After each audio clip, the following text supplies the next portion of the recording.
Shabbat Kodesh, Parashat Vaïtse. Voilà, content de nous retrouver autour de ce petit shiur Erev Shabbat, même si en hiver c'est un petit peu difficile, mais Bezrat Hashem, on va dire un petit mot. Vaïtse, Yaakov et Beersheva Velech Harana. Rachid déjà nous fait soulever que ce terme, bien sûr c'est le Midrash, ce terme de Vaïtse, il est particulier à Yaakov Avinu, puisque finalement toute cette information elle est supplémentaire. On aurait pu dire tout simplement que Yaakov Avinu est parti à Haran. Et le terme de Vaïeti, on le trouve pas souvent concernant les déplacements, au sujet des déplacements des Havot, on n'a pas trouvé ce terme de Vaïeti. On dit Vaïelech, il est parti, n'est-ce pas? Lech lecha me'artzecha, Vaïelech, c'est le terme qui est plus simple. Pourquoi Vaïeti? Alors Bémet Rashi nous annonce, nous ramène un midrash intéressant sur lequel on va s'arrêter, puisque ici il y a un enseignement très fort qui est dit au sujet de Yaakov Avinu, que la Torah vient nous enseigner, nous rappeler, nous informer qu'en réalité la splendeur et la beauté de la ville, c'est le tzaddik. Et quand le tzaddik quitte, Pana Ziva, Pana Oda, Pana Hadara, toute la beauté et la splendeur de la ville. Si j'ai dit Yaakov Avinu, c'est marqué Pana Ziva, Pana Oda, Pana Hadara. Donc la sortie du tzaddik, elle est remarquée. Et bien sûr, ça laisse un grand vide. Et c'est pas seulement un vide qui affecte, on va dire, certaines personnes, les proches, etc. Non, toute la splendeur de la ville, elle est complètement affectée. Mais la question qui est difficile, c'est qu'à nouveau, pourquoi on n'a pas retrouvé ce terme-là pour les Havot? Alors, Yitzhak Avinu, effectivement, il n'est pas sorti d'Eretz Israël. Mais Abraham Avinu aussi, il a quitté. À un moment donné, il a quitté. Donc pourquoi pour Abraham Avinu, c'est pas marqué? Et plus que ça, la deuxième question, effectivement, qui est très forte, c'est qu'ici, Yaakov Avinu a quitté. Il y a toujours Yitzhak. Et bien, ça, c'est une question qui est très difficile. Alors, il y a la réponse.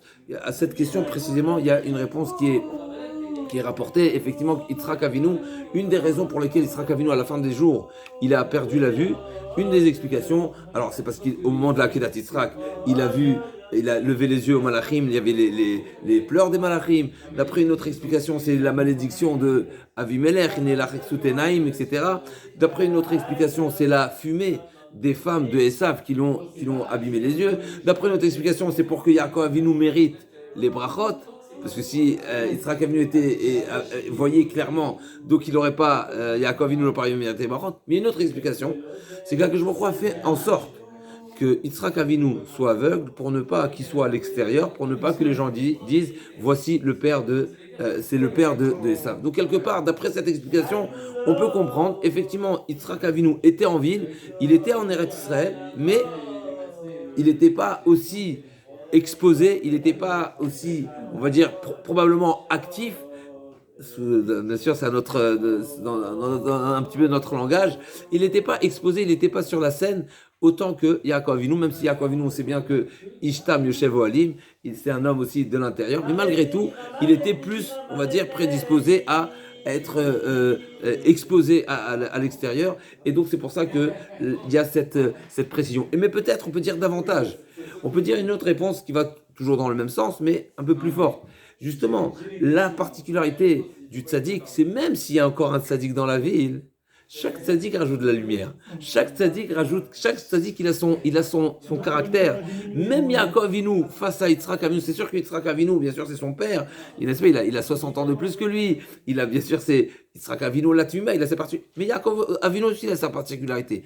Et même en laissant Yitzhak Avinu en ville, son départ, il a été remarqué, il a été ressenti. Alors bien sûr, c'est dans ce sens-là que la Torah nous dit Vaïtse Yaakov. Bien sûr, il y a d'autres explications. On va essayer de rejoindre encore un autre enseignement qui va répondre aussi un petit peu cette question. On sait que le Midrash nous dit qu'Yaakov Avinu, à ce moment-là, il a quitté ses parents, bien sûr, sous l'ordre de ses parents.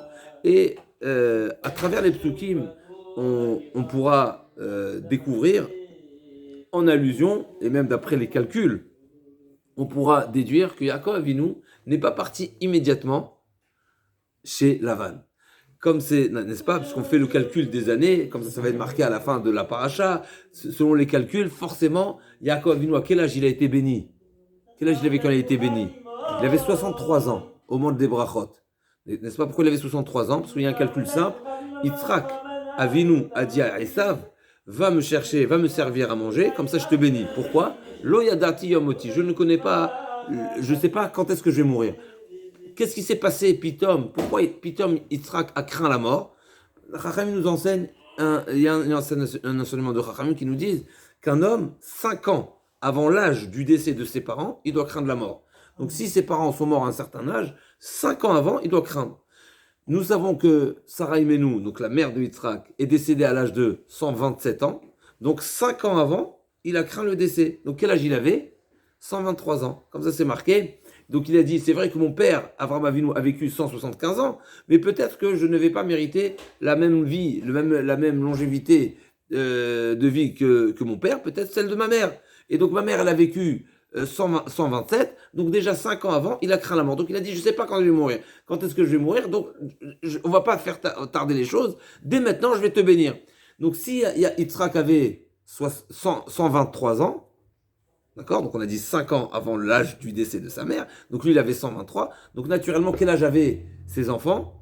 63 ans, puisque Yitzhak a eu ses enfants à l'âge de 60 ans. Donc ils ont 60 ans d'écart, 63 ans, d'accord? Et donc il y a un calcul qui nous amène à découvrir que Yaakov a étudié pendant 14 ans avant d'aller chez Lavan. Pourquoi? Parce qu'on va faire le calcul, quel âge il avait en quittant Lavan, et comment on va savoir comment il quittait Lavan, parce que quel âge il avait quand il est arrivé en Égypte, etc. Les 17 ans les 17 ans de Yosef quand il a été vendu, et quand il est arrivé en Égypte, il avait 30 ans. Donc forcément, c'est de cette manière-là, je ne vais pas rentrer dans tout le calcul, de cette manière-là, on sait que quand il s'est marié, il a eu sa femme, sa première femme, donc Léa, il avait 83 ans. Donc entre le moment de la bénédiction et le mariage, il y a 20 ans. On sait qu'il a quitté ses parents juste après les bénédictions, puisque son frère voulait le tuer. Donc il avait 63 ans. Et il s'est marié à 83 ans. N'est-ce pas? Comme le calcul qu'on va voir après à la fin de l'histoire, n'est-ce pas? 17 ans de Yosef, etc. D'accord? Donc où il était pendant ces 20 ans? Alors on sait, il y a 6 ans de travail. Avant d'avoir sa femme, il a travaillé 6 ans. Mais il manque 14 ans. 14 ans où il est parti s'isoler, étudier la Torah. Pourquoi? On arrive tout de suite à cette question. Mais en tous les cas, avant d'aller se marier, il s'est investi à l'étude de la Torah.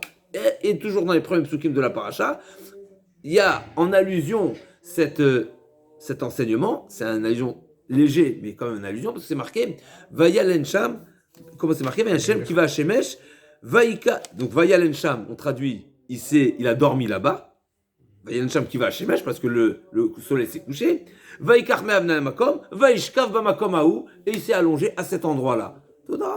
Pourquoi tu as besoin de me dire qu'il s'est allongé à cet endroit? C'est pour me faire sous-entendre que ça faisait très longtemps qu'il ne s'était pas allongé, Yaakov Avinu.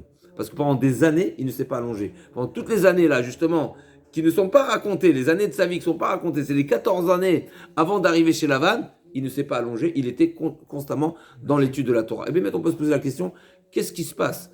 A priori, Rahim nous enseigne, grâce à quoi Yaakov Avinu a mérité de réussir un des éléments qui a fait réussir Yaakov Avinu dans son mariage et la famille qu'il a fondée, c'est parce qu'il a écouté ses parents, comme c'est marqué dans la paracha de la semaine dernière. Yaakov Avinu a écouté ses parents, il est parti chez Lavan pour se marier. Mais alors vas-y tout de suite. On peut se poser une autre question. Qu'est-ce qu'il a attendu jusqu'à 63 ans? Son père s'est marié à 40 ans. Pourquoi tu ne te maries pas à 40 ans toi aussi? A priori, d'accord, il y avait forcément une raison valable qui lui exigeait une préparation intense avant de se marier. D'accord? Donc déjà, il fallait recevoir les brachot. Et en plus de ça, les 63 ans n'ont pas suffi. Il fallait encore 14 années de préparation. Quelque chose d'extraordinaire. Juste pour la parenthèse, dans la paracha de la semaine dernière, on a dit que Esav a entendu que son père, que ses parents envoyaient Yaakov à se marier. Qu'est-ce qu'il a fait? Il s'est marié. Lui aussi, il est parti se marier. Il a dit, mon père s'est marié à 40 ans, je veux me marier à 40 ans. Mon père,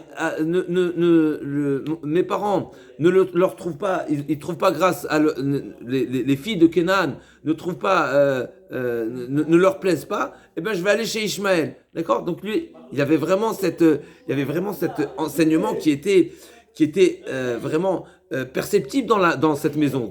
Quand Yitzhak et Rivka on dit à Yaakov, va te marier, même Esav a compris le message. D'ailleurs, il a même copié. Alors, il a copié à sa façon, puisqu'il s'est marié avec la fille de Ishmaël, mais il n'a pas abandonné ses premières femmes. Mais en tous les cas, on voit quelque part qu'il y avait forcément, à ce moment-là, c'était le moment de se marier. Donc, pourquoi Yaakov Avinu est parti 14 ans alors qu'il a l'ordre d'aller se marier, et a priori, maintenant.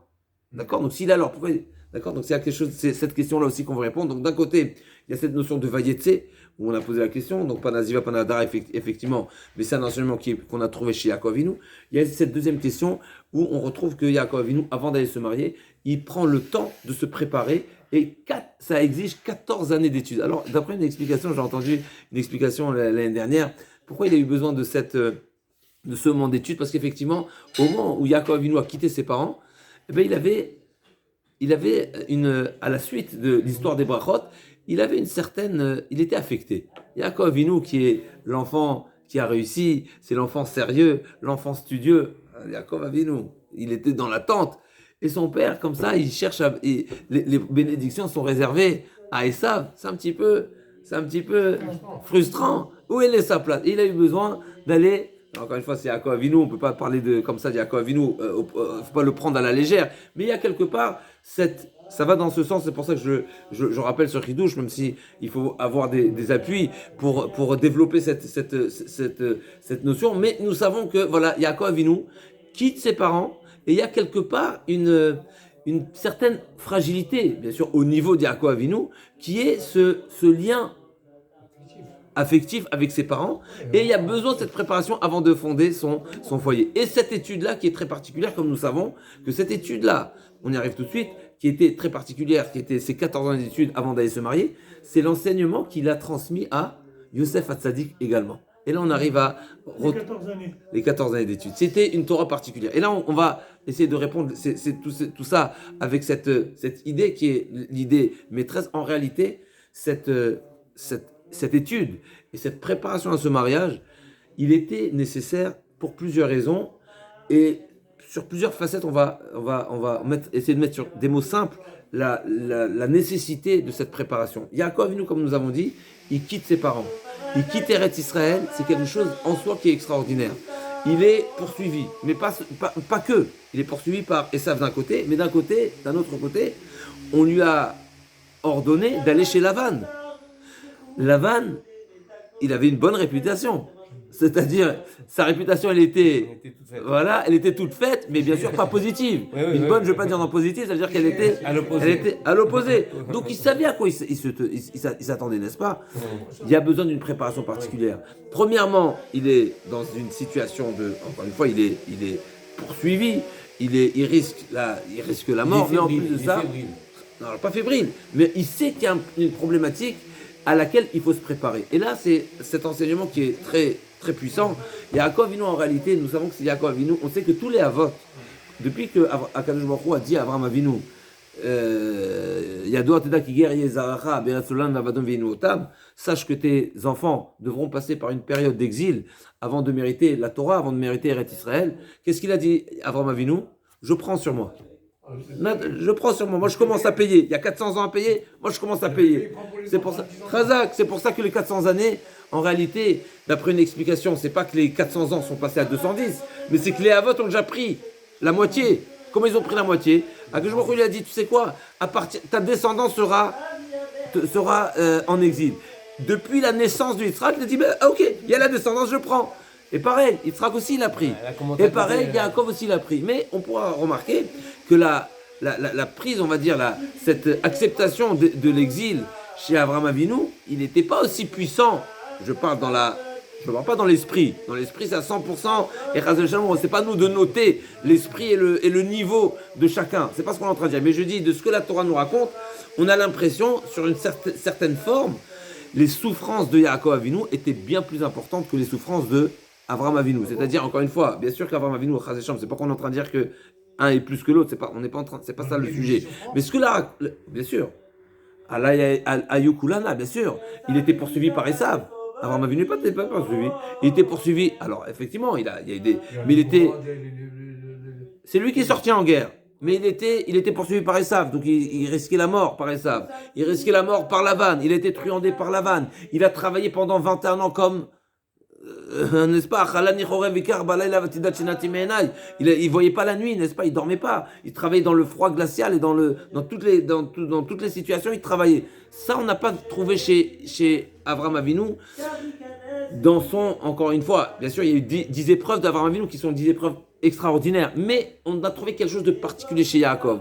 Donc, premièrement, Avraham Avinu, ça ne s'est pas exprimé de la même manière. Yitzhak Bichral, il n'était pas en exil physiquement, parce qu'il est resté en Eretz Israël, parce que lui a dit à Yitzhak, Altered Mitzrayim, Ashron Baretz Asher Omecha, Yitzhak Avinu ne pouvait pas sortir d'Eretz Israël. Pourquoi?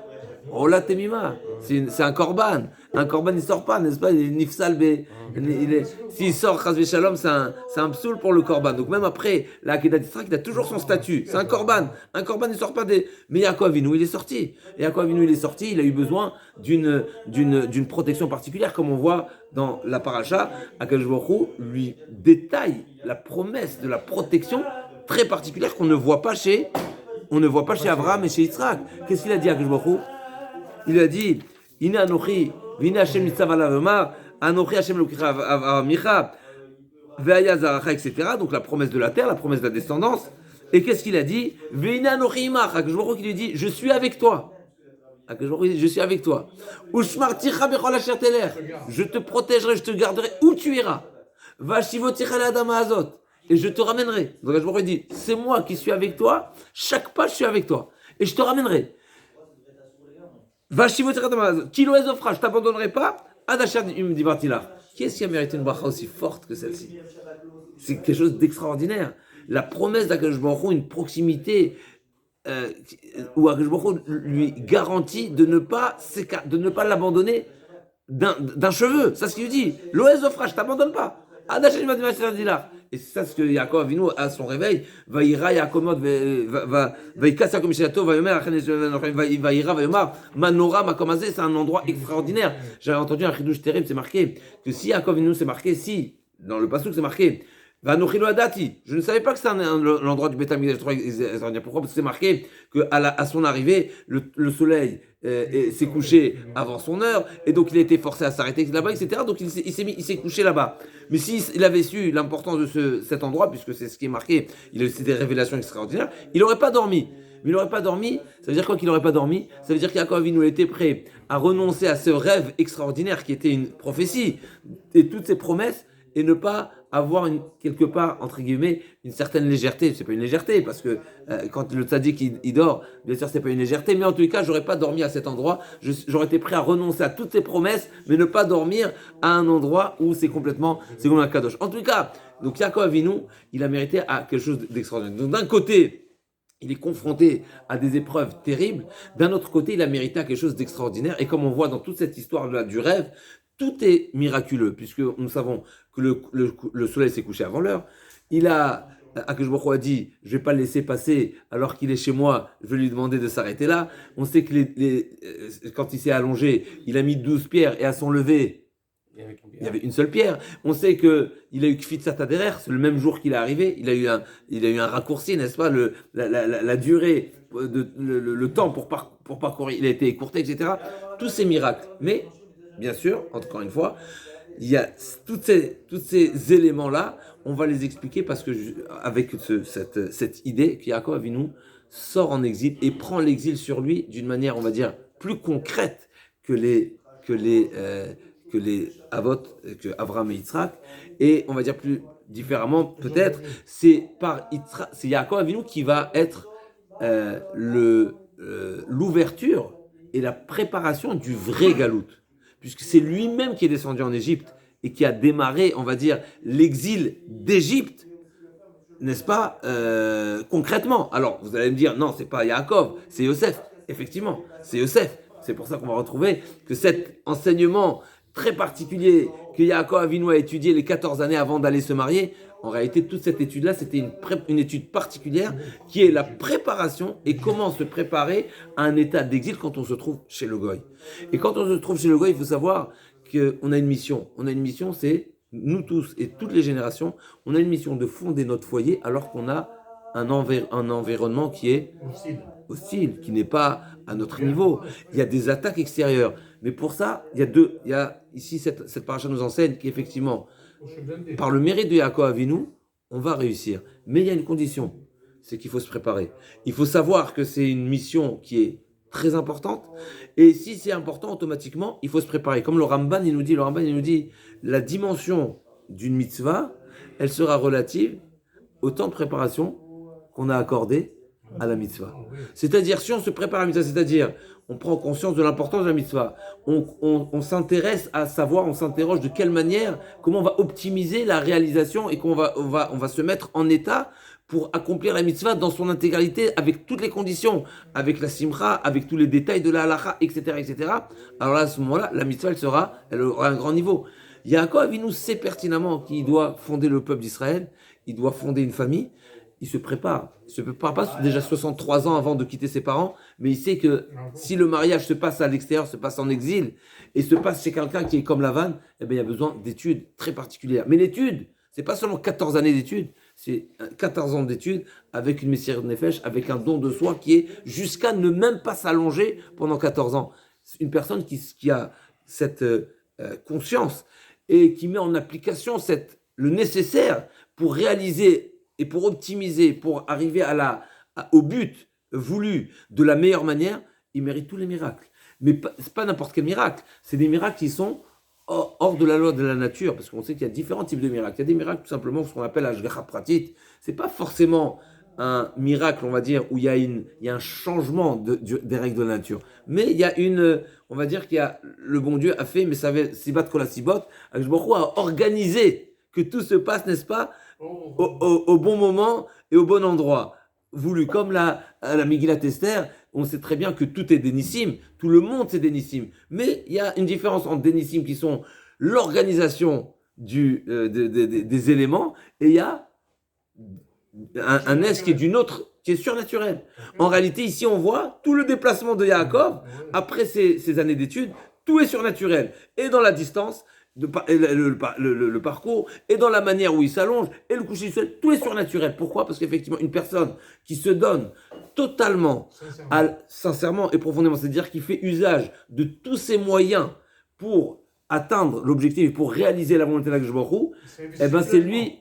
cette personne-là mérite le miracle. Et je vais dire ça en une phrase, c'est un petit peu le chidouche de cette paracha du Rav Wolbe. Le Rav Wolbe nous dit, c'est marqué dans la Torah, une des mitzvot de la Torah, c'est quoi ?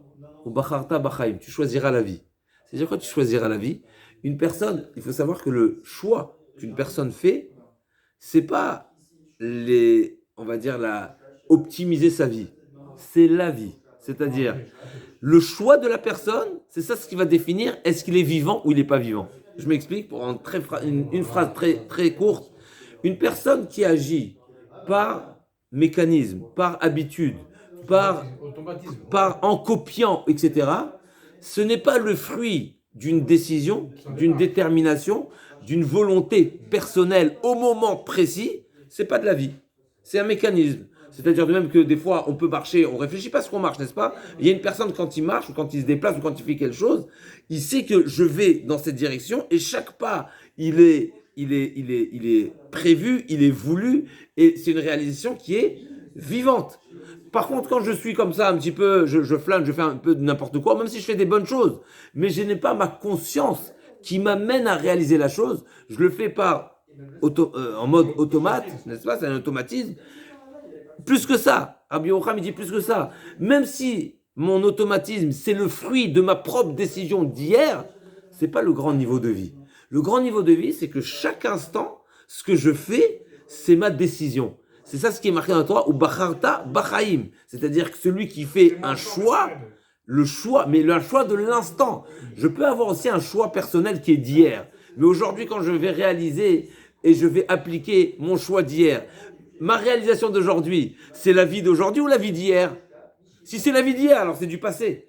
Quand on parle d'une vie qui est remplie par ma décision, c'est que c'est une décision de l'instant. Et c'est ça la grandeur de cette on va dire, ce qu'on pourra rejoindre à la paracha de la semaine, qui est la démarche de Yaakov Avinu. Yaakov Avinu qui a mérité des miracles qui sont au-delà des règles de la nature, c'est parce qu'une personne justement qui va au bout de ses capacités pour réaliser la volonté d'Akadosh Baruch Hu, et il utilise tout ce qu'il peut dans tous les moments qui lui sont à sa disponibilité, s'il va s'efforcer à faire plus et à demander, si on veut, plus de moyens à réaliser la volonté d'Akadosh Baruch Hu, et bien Akadosh Baruch Hu, forcément, il va c'est pas qu'Akadosh Baruch Hu va lui donner une récompense de lui donner plus de moyens, mais c'est que la personne va maîtriser les règles de la nature. Une personne qui se donne à la volonté d'Akadosh Baruch Hu, et on a dit que la berira, la décision, le choix de la personne, c'est en réalité la vie, et bien en réalité tout ce qu'il aura besoin, de même que c'est une vie pour la personne, mais c'est une vie aussi pour les créatures du monde, puisque comme il nous dit le Messilat Yesharim, tout le monde a été créé pour que l'homme ait les moyens de servir à Akadosh Baruch Hu. Donc si je fais, de même que quand je fais un choix, c'est par mon choix que je vis, mais par mon choix aussi, je donne de la vitalité à toute la créature, à toute la créature. Et donc en réalité, dès le moment où je souhaite et je choisis de faire usage de quoi que ce soit pour la volonté d'Akadosh Baruch Hu, eh ben je nourris et je mets par ma volonté, j'ai les capacités de donner et de déterminer la vitalité de toute la nature, et donc automatiquement, il n'y a plus de règles de la nature, il n'y a plus de loi de la nature. Loi de la nature, si on veut, c'est le programme par défaut, même si ce n'est pas exact de dire ça, mais c'est le programme par défaut. Ça veut dire que je m'en dit, il y a Yom Va'Layla Lo Yishbotu, il y a les règles de la nature, il y a jour, Erev Vayiboker, il y a des règles, et Akadosh Baruch Hu a une volonté que rien ne soit modifié, si ce n'est une raison valable, à savoir une nécessité pour le tzaddik. Si c'est une nécessité pour le tzaddik, ben le tzaddik aussi, il est maître de la nature et la nature sera modifiée selon le besoin du tzaddik. C'est exactement ce qu'on apprend dans la paracha. Yaakov Avinu, pour conclure, Yaakov Avinu va récapituler, Yaakov Avinu est conscient qu'il a une mission à remplir. Et c'est une mission qui est compliquée. Pourquoi ? Parce que Vaïtse Yaakov. Parce qu'il faut sortir, il faut quitter ses parents, il faut quitter Eretz Israël, et il faut se retrouver et quitter Eretz Israël. Quitter ses parents, c'est pas seulement un problème et une difficulté affective, mais il y a un problème, c'est se retrouver dans la jungle, c'est se retrouver chez Lavan. Pour ça, et fonder son foyer. Donc c'est fonder une maison en pleine jungle. En pleine jungle, il faut deux choses. D'abord être conscient de l'importance, et deuxièmement, si c'est important, il faut une grande préparation. Grande préparation, c'est se donner totalement à cet objectif, totalement à ce but et à cette réalisation. Une personne qui se donne totalement, il aura Siyata Dishmaya, mais il méritera non seulement à Siyata Dishmaya réussir, comme il dit Rav Wolbe, une personne, des fois on demande une question, on demande à la personne comment ça va dans la vie. Il dit j'ai besoin de Siyata Dishmaya. Il dit j'ai besoin de l'aide du bon Dieu. Il nous dit Rav Wolbe, tu sais quand est-ce que tu vas mériter l'aide du bon Dieu ? C'est quand tu auras fait usage de tous tes moyens. Fais usage de tous tes moyens. Quand tu as eu tous tes moyens, là, le bon Dieu viendra. Parce que sinon, le bon Dieu te dit, mais je t'ai donné, je t'ai déjà donné. Tu me dis quoi ? Tu as besoin de l'aide du bon Dieu. Mais le bon Dieu nous a donné tous ses moyens. Donc, utilise-les. Après, on discute. Si utiliser, ça ne suffit pas. Tu auras, la Siyata Dishmaya, elle va venir. Pourquoi ? Parce qu'une personne qui fait usage de tous ses moyens, eh bien, il a les capacités même de modifier les règles de la nature. Parce que c'est son choix qui va donner de la vitalité. La vitalité, c'est dire qu'il pourra maîtriser la vitalité, si on veut, qu'il y a dans le soleil, la vitalité qu'il y a dans les pierres, n'est-ce pas ? Bien sûr, c'est l'image, mais ça veut dire qu'il est capable de modifier les codes de la création, parce que les codes de la création, c'est la vie, c'est le souffle de vie, c'est la volonté d'Akadosh Baruch Hu. Akadosh Baruch Hu nous a offert cette grande mitzvah qui est de vouloir, à l'image d'Akadosh Baruch Hu. De même quand Akadosh Baruch Hu, il a voulu, il y a la création du monde, Akadosh Baruch Hu, il dit, celui qui choisira de vouloir ma volonté, de réaliser ma volonté, eh bien, il sera maître aussi de la nature.